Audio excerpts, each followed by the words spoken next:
Our topic for today is about the actual wiring connections of 4 valves connected in parallel and controlled by 2 3-way switch and 2 4-way switch with convenience outlet.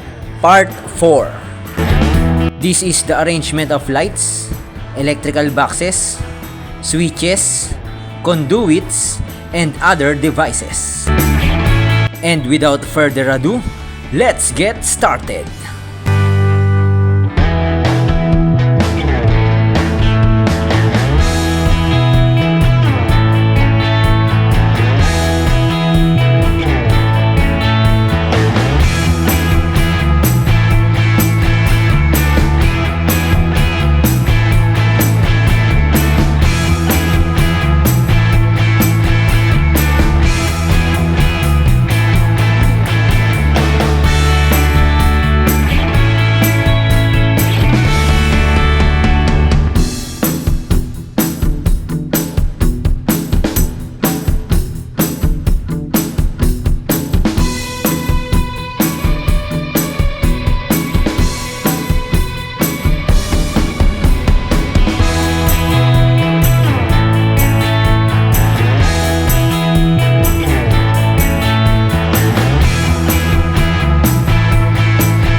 And this is the complete actual wiring connections of 4 lights connected in parallel and controlled by 2 3-way switch and 2 4-way switch with convenience outlet.